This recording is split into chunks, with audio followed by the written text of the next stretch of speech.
Well, good afternoon and welcome to everyone. My name is Bernie Kollman and I'm delighted to be the moderator of the discussion today.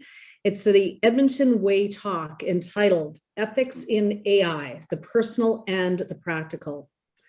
Just a little bit about myself before we get started. I was fortunate to have a 30-year career in the technology sector. And before I retired, I was the vice president for the public sector in Alberta with IBM Canada. And I had a very rewarding career. And what it meant at the end of my career is I was working with enterprise clients in healthcare, education, and government to help them with their digital transformations. And while I found it to be very rewarding and exciting sector to work in, what I found is, particularly in the beginning of my career, there were very few women involved in the technology sector. And yet there were so many amazing career opportunities.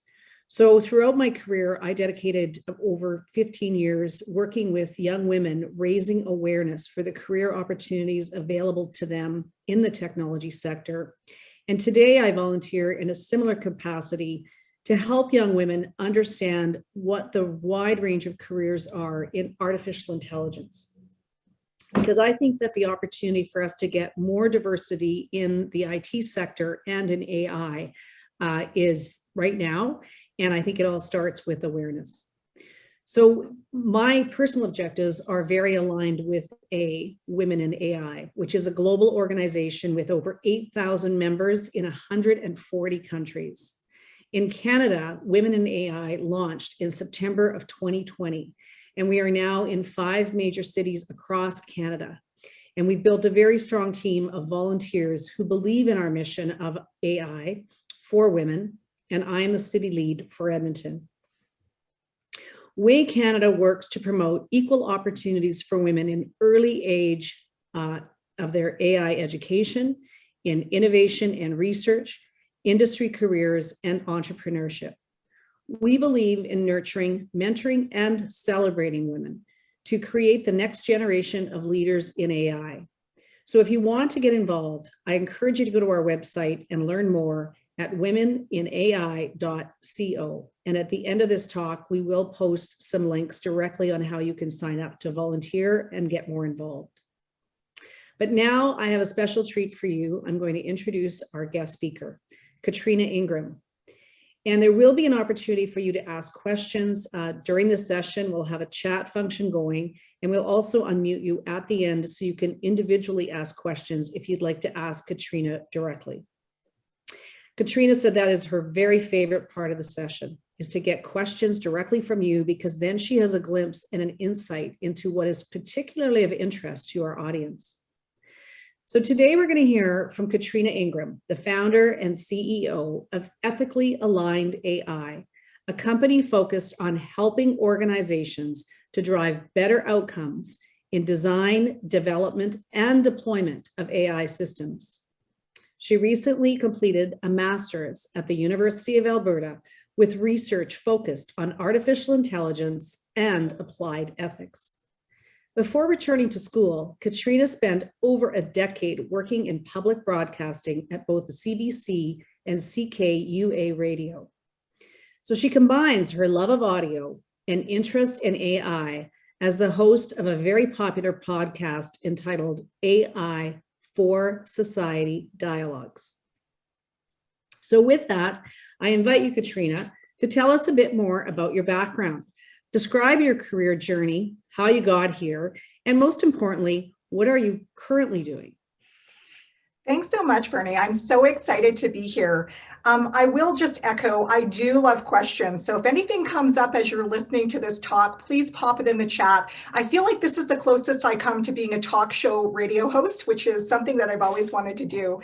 So let me tell you a bit about how I got to this point. It is one of those extremely nonlinear career journeys, but it actually did start out in technology. It started out in the tech sector many years ago.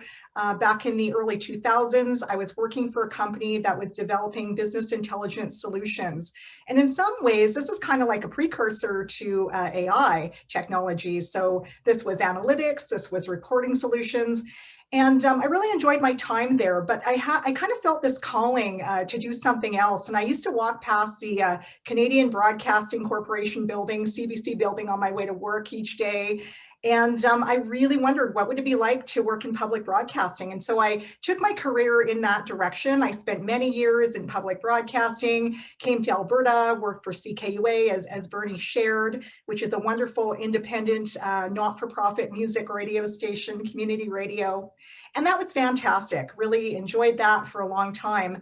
But things were being shaken up in media. So for those of us who work in media, we were really experiencing this digital disruption. I think media was one of the first industries to be disrupted by some of all these new technologies. Social media was blowing up our business model. We were trying to figure out, how do we stay viable as a sector? And I was kind of living that for a really long time. And so in 2017, I decided, I want to try some different things in my career. I've really enjoyed media, but I want to go and do something else. I just didn't know what that was yet. And so that's what really took me back to school to do a master's in communications and technology at the University of Alberta. And while I was doing that, I wandered into a talk. This was late 2018, fall of 2018. And this talk was being given by Dr. Jonathan Schaefer, who is a leading AI researcher. He's a former dean of science at the U of A, and he has worked in AI for a very long time. And he was talking about how these technologies were creating all kinds of harmful outcomes. He was very alarmed by what was going on. And this is the first time that I had heard about this area called AI ethics. And I went up to him after this talk and I said, who's doing work in this area? And he said, not enough people. And that really launched my graduate research into the area of applied ethics for AI.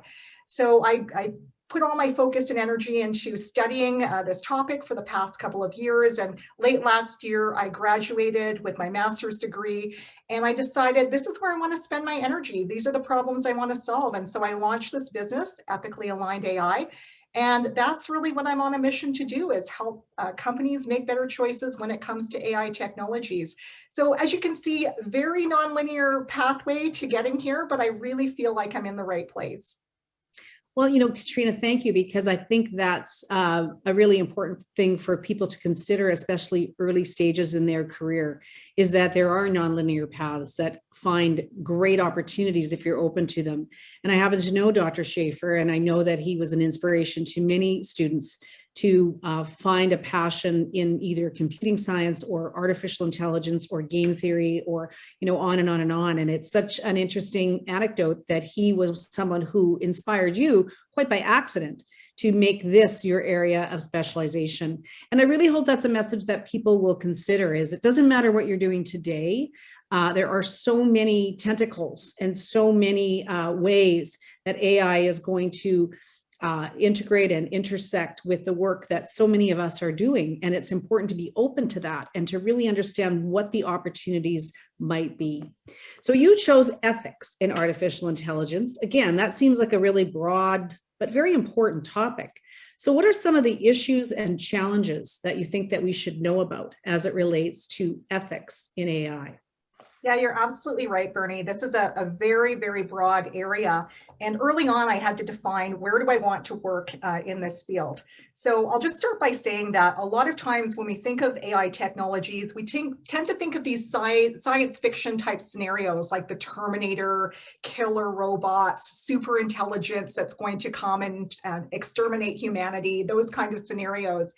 And that is known as artificial general intelligence, and that is technology that we do not have yet. That is firmly in the realm of science fiction at the moment. Now, that's not to say we might not get there, but that is what I learned in working in this field, is that we're not there yet.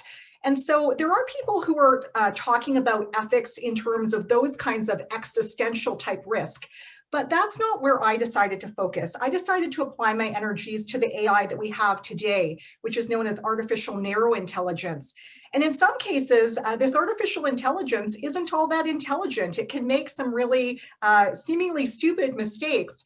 And unfortunately, those kind of errors can cost people dearly when it comes to AI technologies that are making important decisions about who gets a job, who gets a loan, who gets a certain kind of education or access to healthcare. So there's all kinds of important decisions that are being made by these technologies.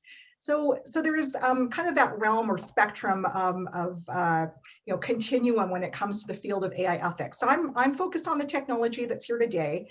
And when you think about ethics, you can really think about promoting human well-being, promoting justice and fairness and equity, making sure people are treated fairly, making sure you're not doing any harm, and also preserving our ability to choose, so our autonomy. So those are kind of basic ethical principles that get applied across a lot of different fields. So when it comes to AI, it's sort of making sure that the technologies are upholding those kinds of values and not creating harm and inequity. So that's kind of the basics of it. Well, that's already sounding pretty comprehensive and opening up a whole area of consideration that maybe organizations are just starting to grapple with as an emerging area of interest.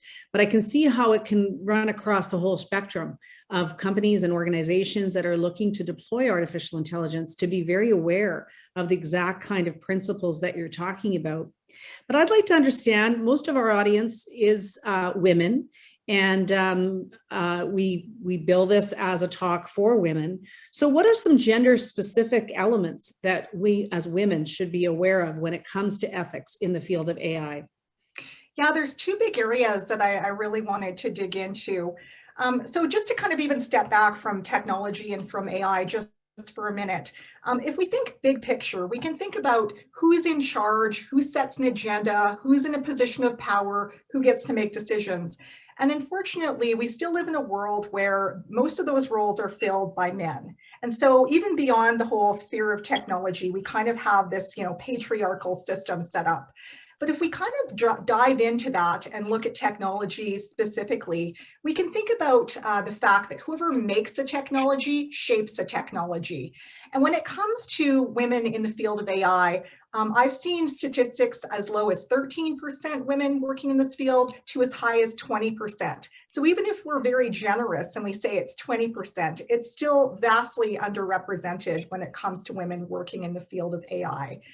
And what happens with this idea of making a technology and shaping a technology is that it filters down into what technologies actually look like. So it's everything from the problems we decide to solve, how we decide to solve those problems, what solutions are made, how those decisions are informed. All of that then gets filtered through the people who get to make the technology. And if women aren't represented in that group or not well represented, then it means that certain technologies either aren't being made or they're being made in a very specific way that can exclude women. So that's kind of one issue. The other issue has to do with data, and I'll go into a little bit more about how the role of data in AI. But you might find it shocking to learn that there are not really great data sets about women in certain domains.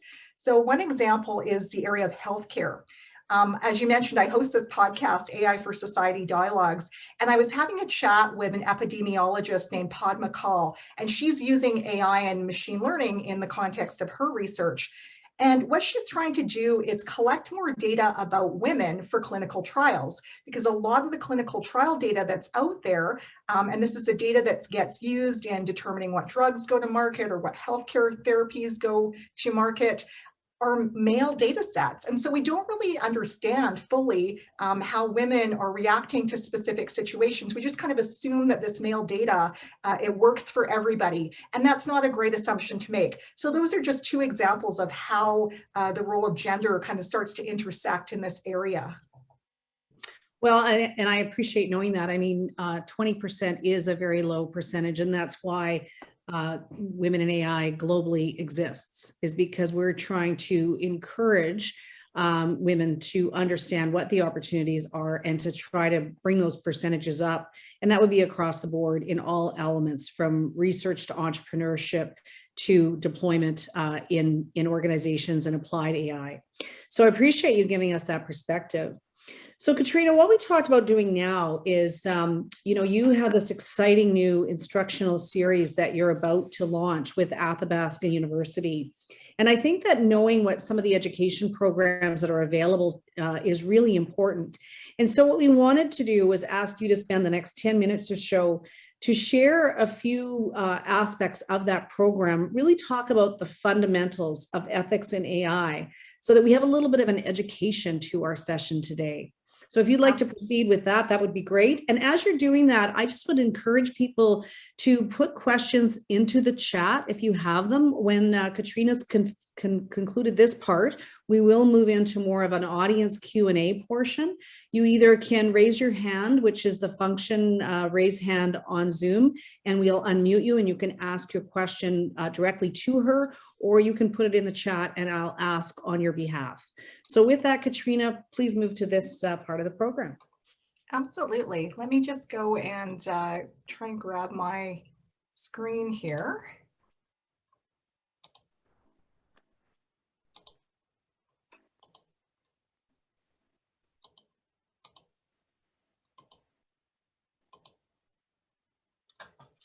Oh, all right, so you should be able to see my slide deck. So Bernie has shared a little bit about the company, talked a bit about me and how I got involved with this field. And this is the mission of our company, really, is to help organizations make better choices to apply ethics in AI. So what I'm going to do in this presentation is give you a bit of a sampler. We're going to actually talk about some of these concepts in more detail, and then I'll tell you about some ways that you can get involved in this field or learn more about it. So how I'm going to set this up to start with is by showing you a very short video clip. This is from a fantastic movie called Coded Bias. And it tells the story of an AI researcher named Joy Buolamwini and some of the bias that she encountered in the course of doing her master's degree in AI. I'm just going to play this clip for you, and then we're going to unpack it in more detail. So here we go. Our ideas about technology that we think are normal are actually ideas that come from a very small and homogeneous group of people. Vast amounts of data at incredible speeds. Everybody has unconscious biases, and people embed their own biases into technology. This kid got stopped as a result of facial recognition misidentification, and then used that as justification to search you. This is an innocent child. Racism is becoming mechanized. Systemic issues are only going to be hardwired into new technologies. It's not just face classification, it's any data-centric technology. Every day, we are all being scored. Who gets hired, who gets housing. I am making predictions for your life right now.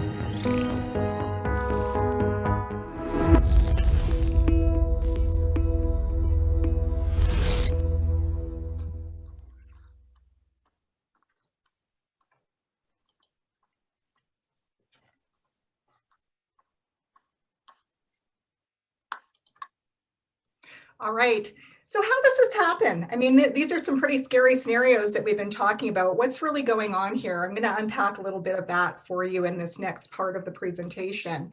And I'm going to do it using this framework of data, models, and people. And I like to think about this in terms of concentric circles, kind of starting with data in the middle and moving out. So when we talk about data, we talked a little bit about the fact that we don't always have the right data for the right populations to perform machine learning applications on. So that's part of the issue, is we don't always have the right data. And sometimes the data that we have is biased itself. It has historical bias in it. It's not representative. And to compound matters even further, a lot of times that data is poorly labeled. So what happens in AI is you show a machine a picture of a cat, but it doesn't know that that's a cat. So you have to have a label that says cat that goes along with that picture. And sometimes those labels are biased as well. So those are issues with the data itself. And it's a little bit of that garbage in, garbage out kind of a principle. Then there's issues around collection of the data. So this has to do with privacy, it has to do with consent, it has to do with the fact that we're faced with so many terms and conditions forms on any given day that none of us reads them. And even if we had the time to read them, we don't understand them.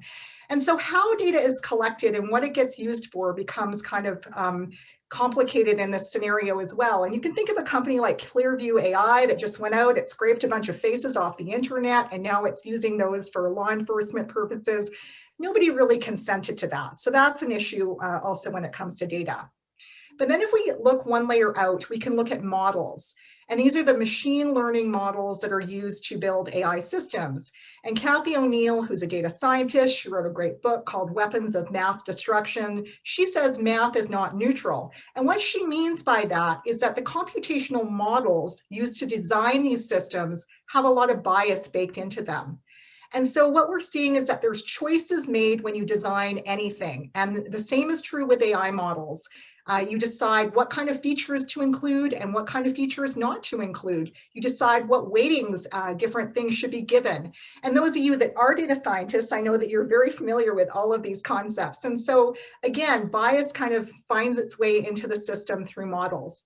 If we step that out in our concentric circles one more layer, we can see that at the end of the day, there are people who are making decisions about all of this. And again, those people are in positions, differing positions of power. There's a lot of agenda setting that can happen. And there's not a lot of diversity in terms of the people making decisions. So you take all of that and it gets wrapped up in this very complicated socio-technical system. So it's not just about the technology, it's about how people are interacting with that technology. And in the case of AI systems, we're turning over more and more of our decision making to these systems. And it's simple things like we all don't remember phone numbers anymore because they just exist in our phone, but also more complicated and bigger, higher stakes issues such as education, access to healthcare, all of these things. So that's a little bit about what's going on. I want to step this out one more layer, and I'm going to give you a very super quick history of artificial intelligence in the next 2 minutes. So like so many of our technologies, AI technology was first informed by a military agenda. So you have this academic military complex, industrial complex happening. This is around the 1950s. The field of computing itself was still pretty new, but AI is a subfield of computing. And so in the summer of 1956, a group of highly educated white men went off to Dartmouth. They held a conference. They came out and they coined the term artificial intelligence.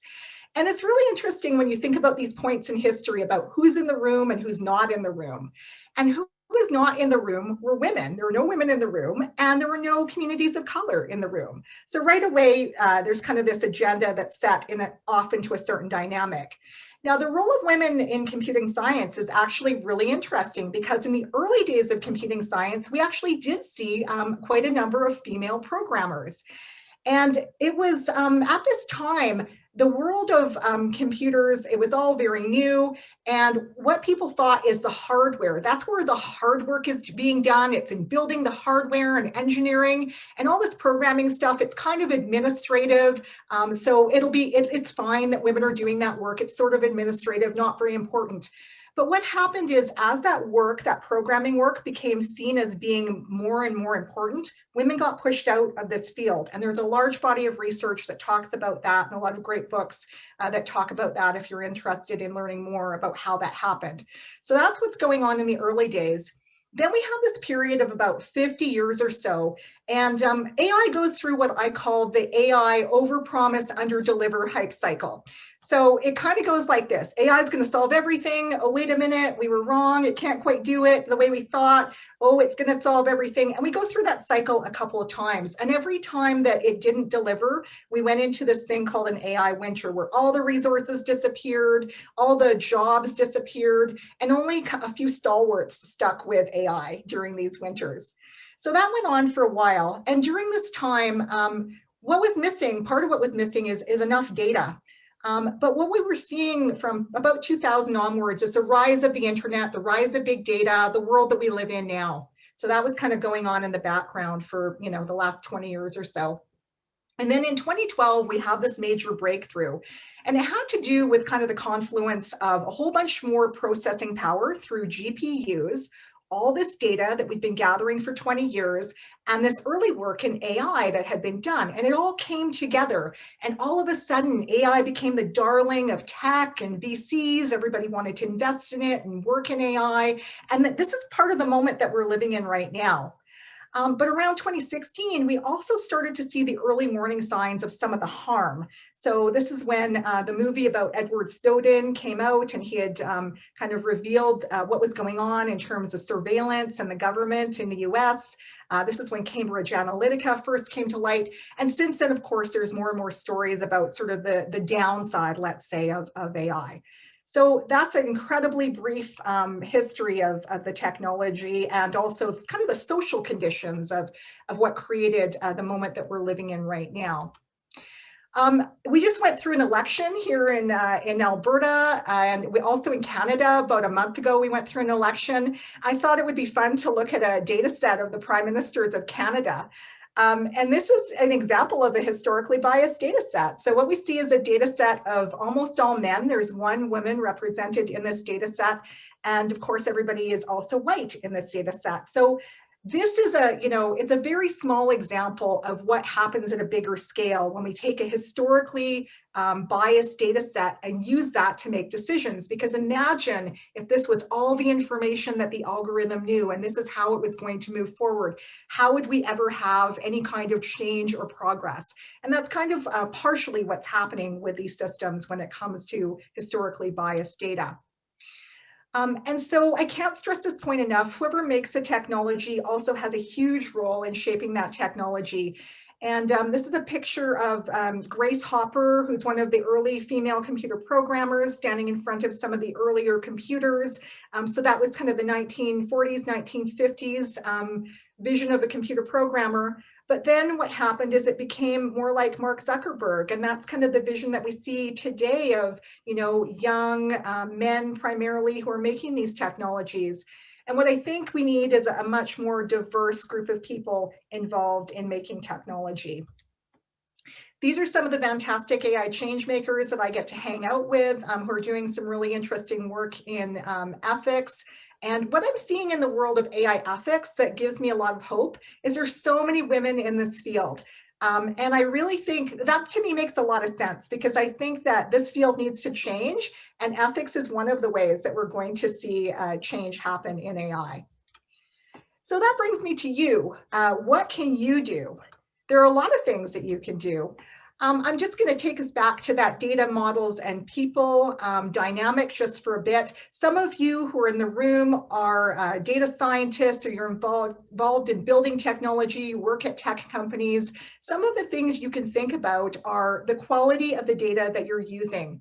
Where did that data come from? Did you gather that data with consent? Is it inclusive? Is it representative? You can ask those kinds of questions. And you can also test your model for bias. So there's third-party organizations you can connect with, you can do in-house testing, you can make sure that your model is performing well for everyone. You can also have ethical principles that you've established as an organization and that you're working to, and have those inform all the different aspects of your design process. So those are some things that you can do, but probably the most important thing you can do is show up and be part of this community. So we need more women, and also BIPOC communities, and also other underrepresented groups. We need more inclusivity in this field. And coming to events like this and being part of organizations like Women in AI, that is part of the people piece of this equation. Here's a little bit about what we're doing. So we're kind of playing in three areas. Right now, we're really focused on education. I'll tell you a bit more about the courses that I'm working on with Athabasca University, but I also do workshops like this one and presentations and produce educational tools. We have a blog on our website that talks a lot about these issues.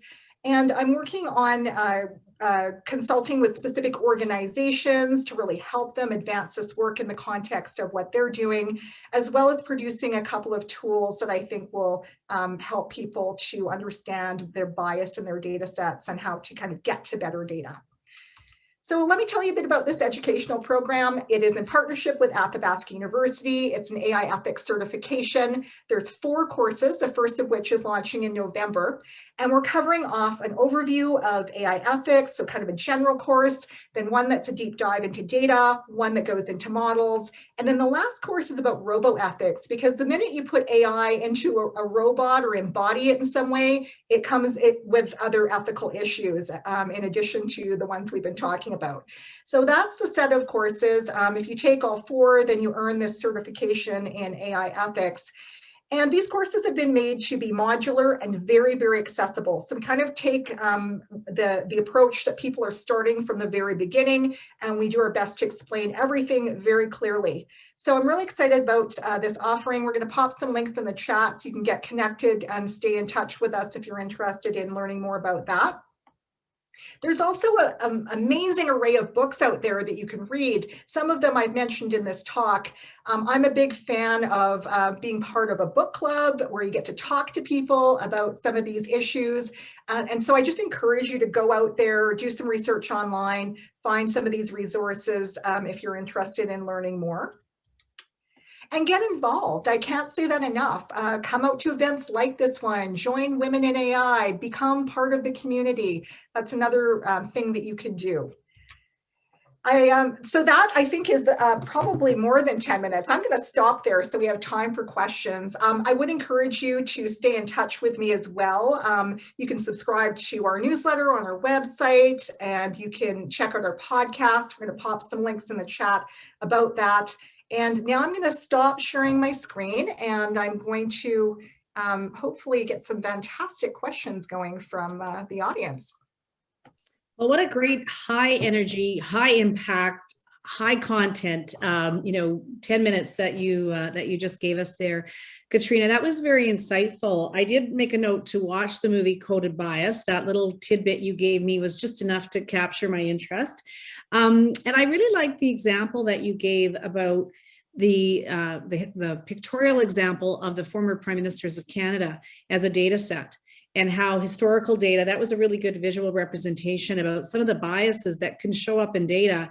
And when you see it that way, it really is quite alarming that could give you the impression that only white men can be prime ministers, which obviously we know is not the case to be true.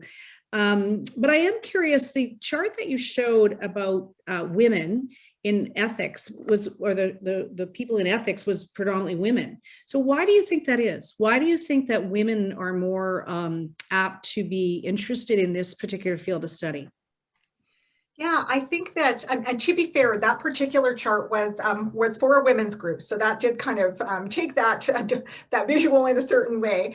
But I think that you're accurate, and this is what I've noticed, is that there are a lot more women that are interested in this field, and I think it has to do with wanting, first of all, seeing that things are broken, number one.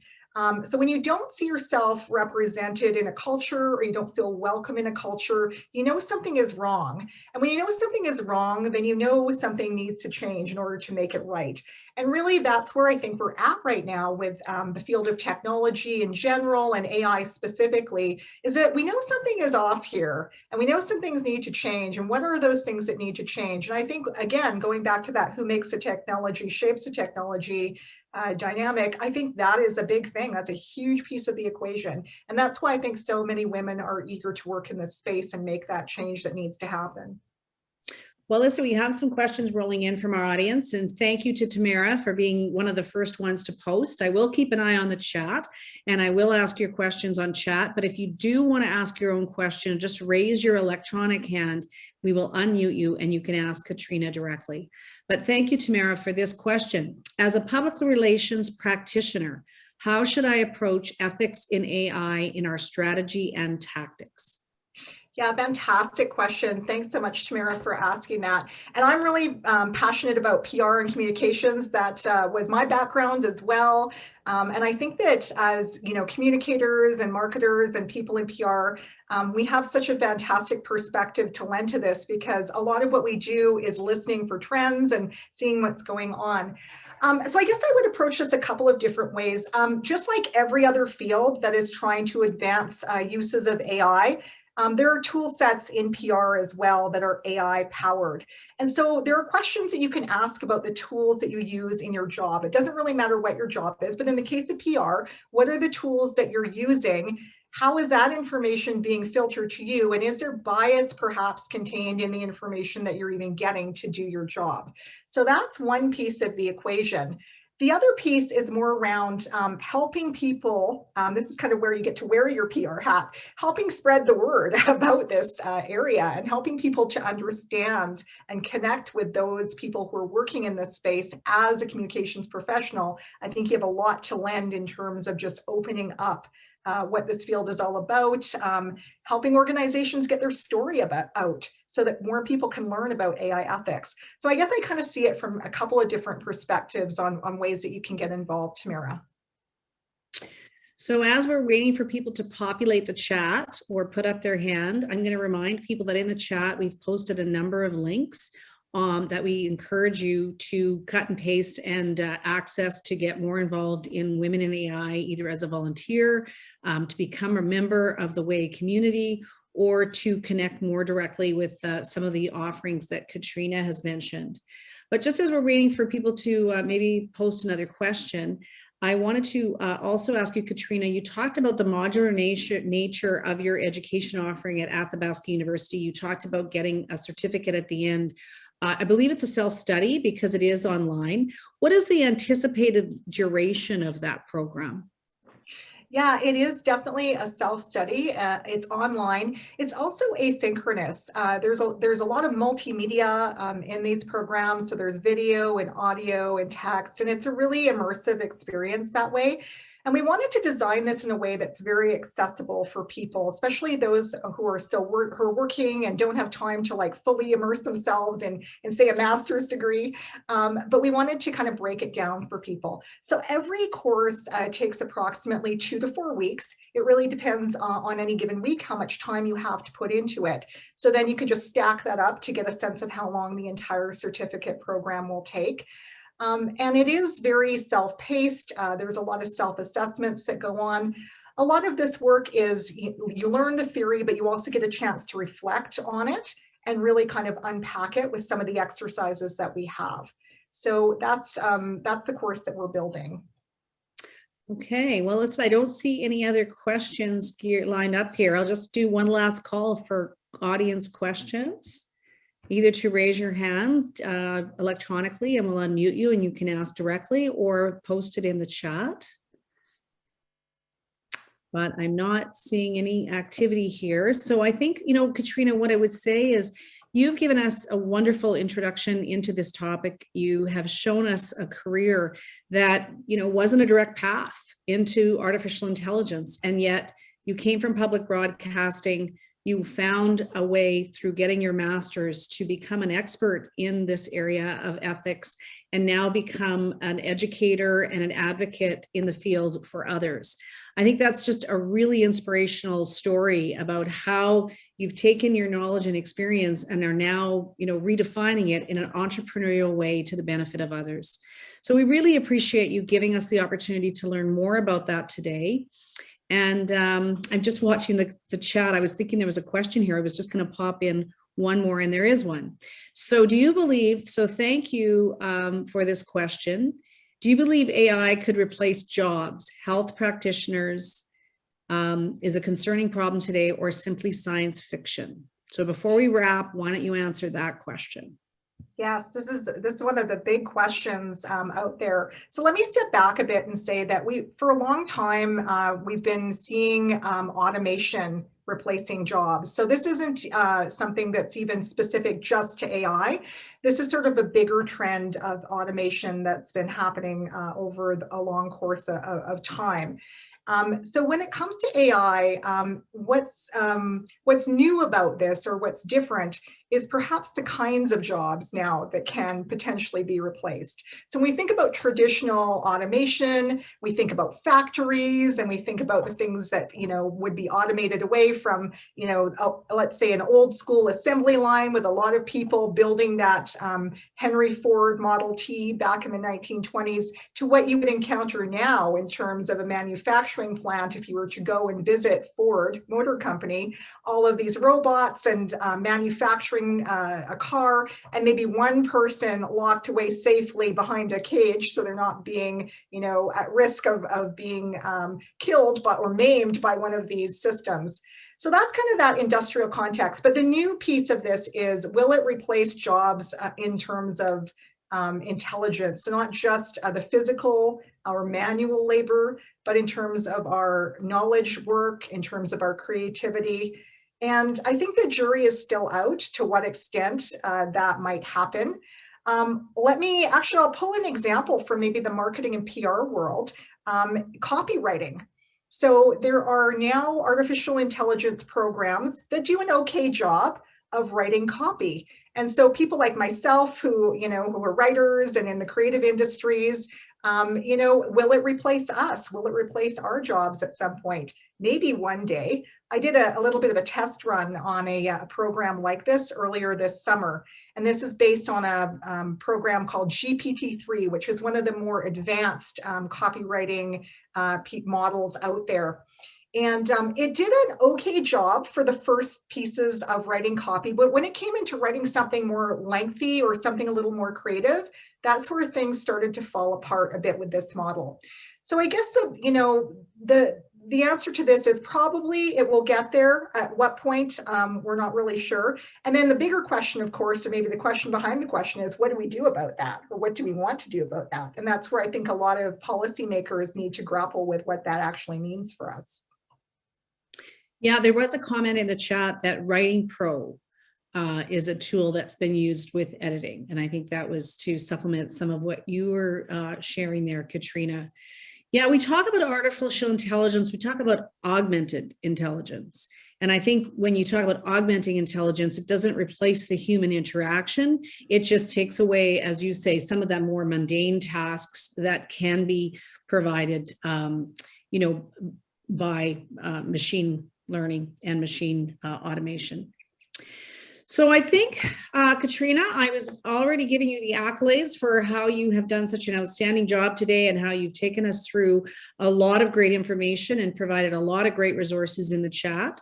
I appreciate you making yourself available to anybody that wants to follow up with you directly. And I am going to do one final plug for Women in AI. As I mentioned at the start, we're a global organization. We are all volunteers.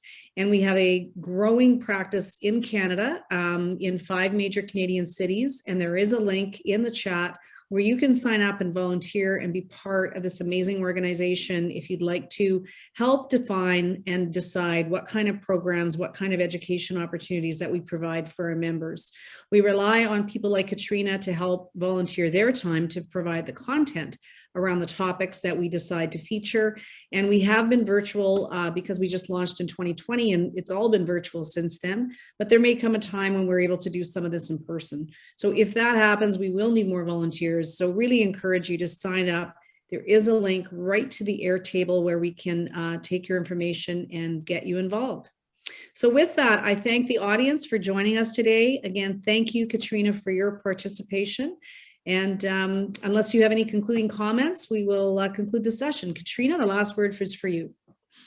Thanks so much, Bernie, and thanks so much to Women in AI for inviting me here today.